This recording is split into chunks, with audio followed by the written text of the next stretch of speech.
Before we head down to Science World, we're gonna kick off the day with bacon and pancakes. There's only a few IHOPs in Vancouver, and luckily one of them is in Richmond. It's been in business long before I was born, and it's stood the test of time. Pancakes at IHOPs are always incredibly comforting.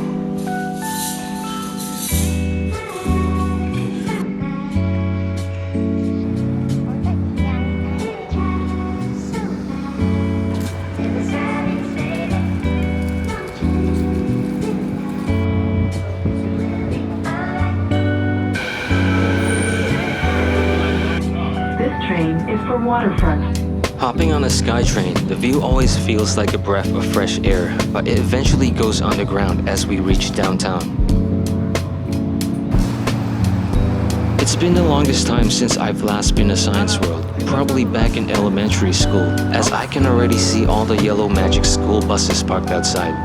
Maybe I'm chasing for nostalgia, but I really am curious to see if there's been any changes past all these years. I have fond memories of Science World. I could stare at the contraptions all day.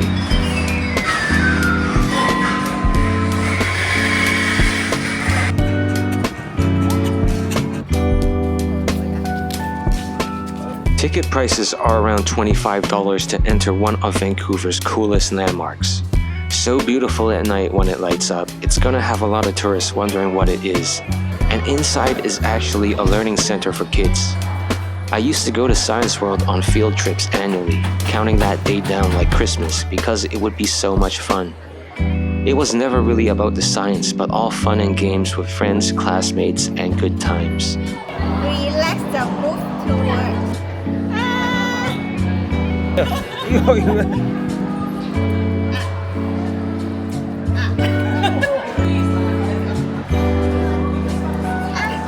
But if you're visiting Vancouver and you don't have kids, you still might want to check out Science World, especially on a rainy day, because it feels like sunshine.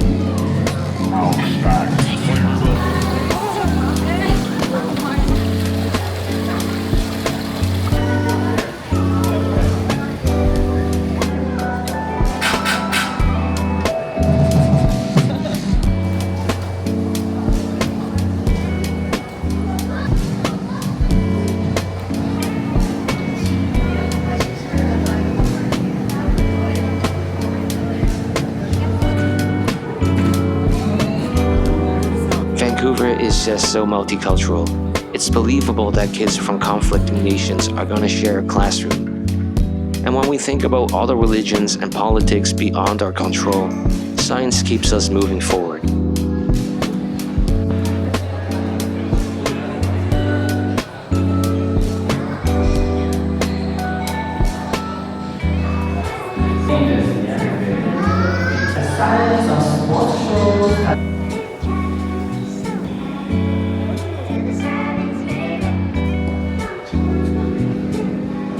Does anyone like sports here? The dome on top of Science World is actually a 360 Omni Theater.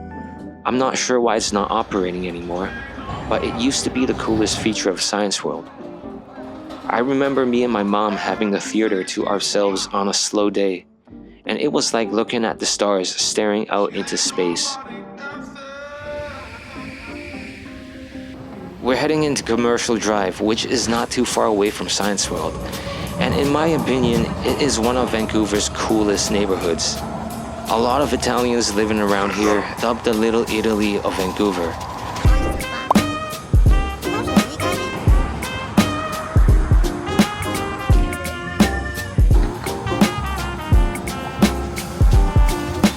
There's a lot of interesting secondhand thrift shops around. Aren't any big retail stores in Commercial Drive though.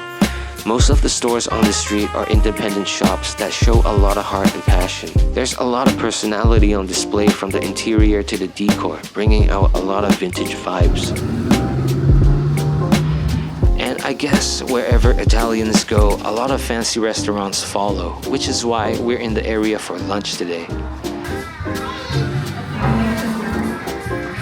Food was great, but it's the atmosphere I find here more worthwhile.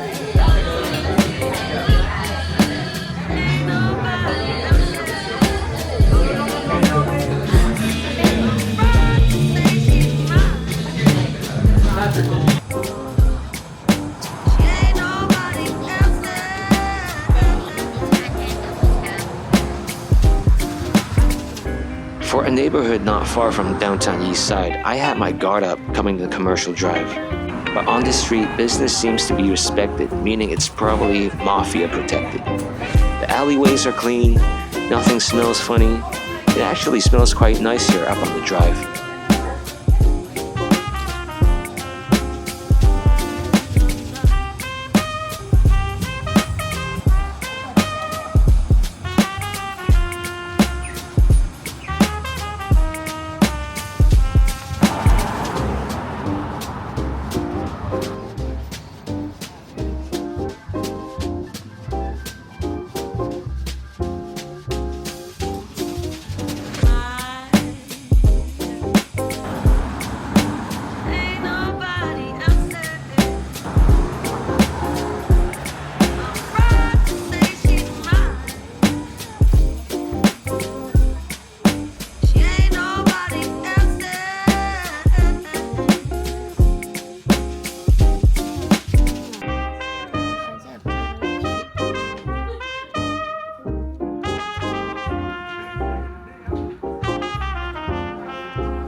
Definitely check out the drive if you're in Vancouver for a laid-back vintage good time.